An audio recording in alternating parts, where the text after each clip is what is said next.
jumping right into it, this is an area of very special close interest to my heart. Since I've been working on this area for many years, wanting to propagate this little bit more to our customers in terms of education, to our employees, to our partners, and to our investors, really.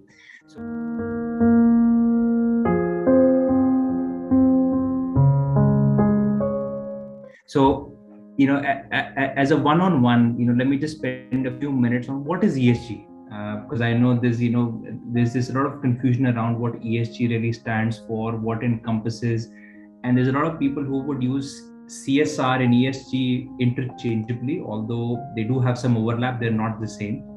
So with that, ESG in very simple terms stands for environment, social, and governance.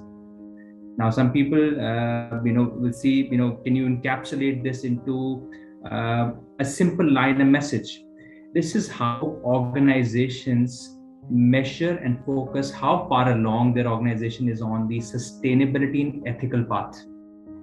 Now, if I take a step below that, ESG then lays down the foundation of how an organization puts together its mission and vision to operate ethically, responsibly, and ultimately in a sustainable manner as a guiding principle. Now, environment is a very, very broad term. It provides us the framework for tracking, disclosing how our businesses on a day-to-day basis create positive or negative impact on the environment that we work in. Now, when I say environment, a simplified example to compare with us is the carbon emissions. So if you're running a BPO, if you're managing a BPO and you have thousands of back and forth between office and home, you're creating negative impact on the environment. If you change that fleet of petrol or diesel engines into EVs, you've reduced and in some cases maybe even created negative impact on the environment.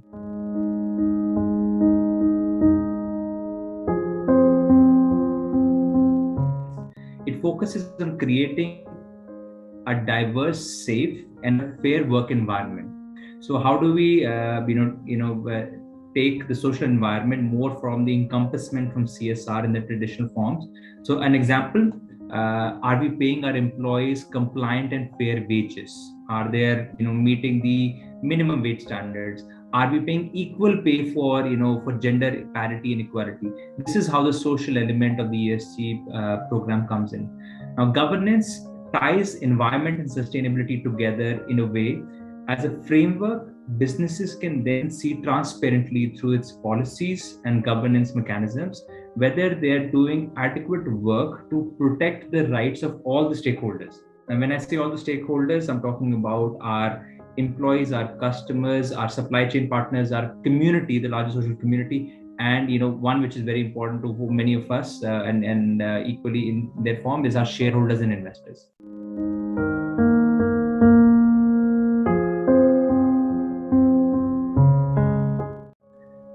Now that we have a good sense of what ESG stands for, let me give you a moment on why it's important to you. Why should you care about ESG today? I mean, ESG is not something new.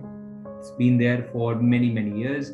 Many organizations have taken marquee steps towards this. ITC Hotels is a great example where they've taken prominent steps to become one of the world's greenest and most eco-friendly hotel chains.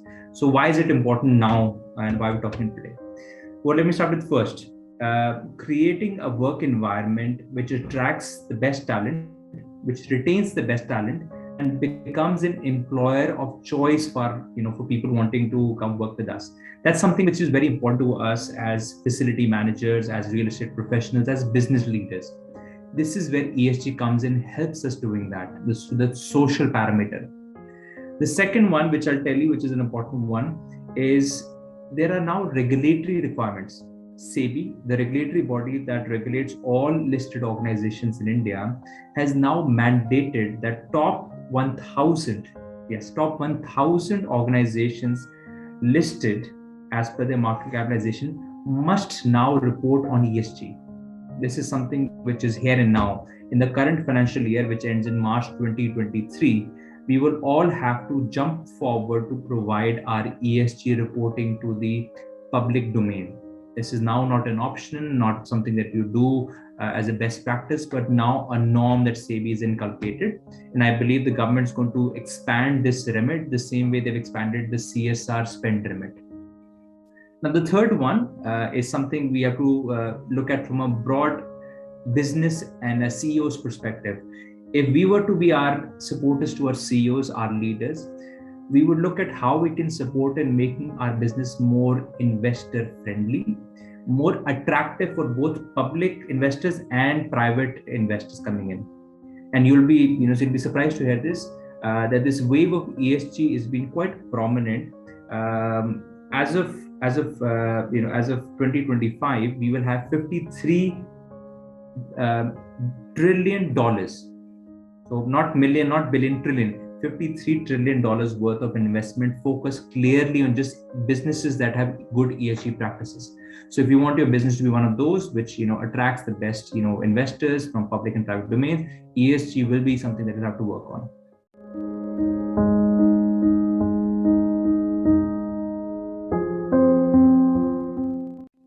Now, I'll take a 30-second note on where did ESG come from. When I take you back to a wonderful conference that took place in Glasgow, Scotland, November 2021. It's called COP26. It's a carryover from the Paris conference that took place in the year 2015, where more than 40 countries, including India, made commitments on how they will become net zero. Net zero as in the carbon emissions that we release into our environment. When will we become net zero? Now, India has made a commitment to become net zero by 2070, which means we're all part of this, whether it's our businesses, our organizations, our RWAs, our buses, our local infrastructure, and the government. So this is a brief history of where why we're now all working towards this becoming neutral in terms of our carbon emissions.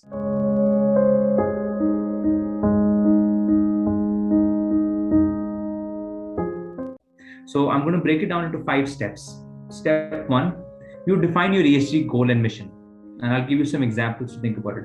So you can define a mission. This is how I'm going to reduce my carbon emissions from the fleet of vehicles that we have.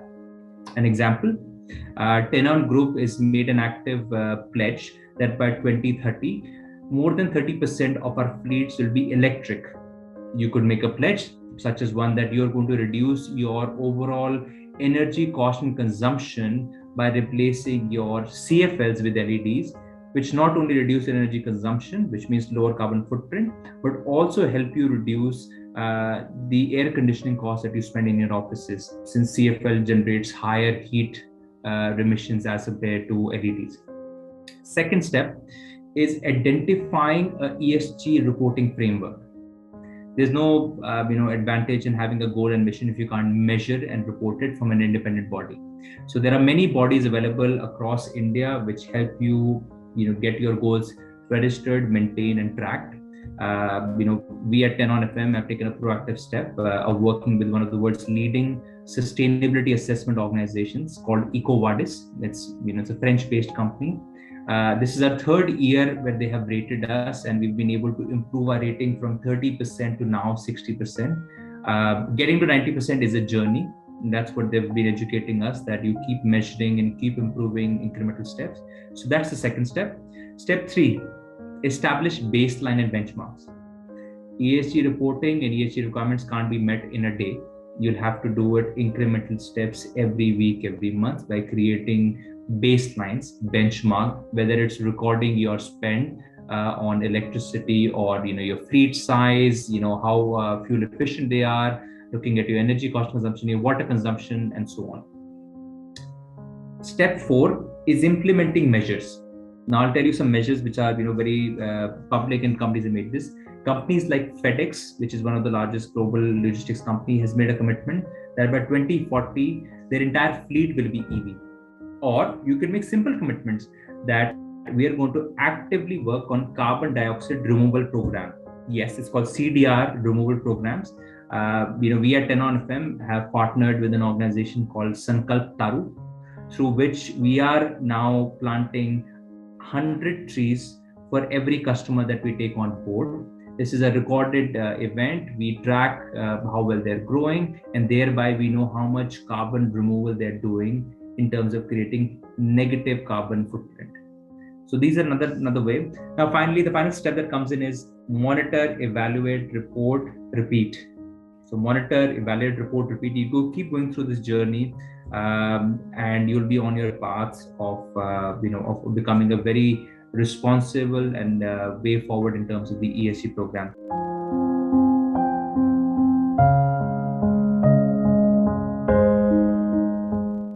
Now, technology plays a big role. So, I won't, take the thunder away from some of my colleagues, whether it's, technology in terms of, chemical-free cleaning, whether it is, using, lower impact chemicals, using more automated machines, IoTs. But I think that's something that you'll have to look at your journey. Step one that we've taken as a journey in our organization at NFM is we've allowed our staff members to be more casually dressed. Hence, I'm more casually dressed today, because we live in a hot country. We live in India, where summers are longer, and by reducing the burden on dressing up every day, we're able to increase our temperature for our air conditioning by a degree, and thereby save 6% on energy cost and another 10% on our carbon footprint regenerating. So I'll stop here, and I hope the message of ESG, environment, social, and governance, and taking that journey back to your organization will be helpful.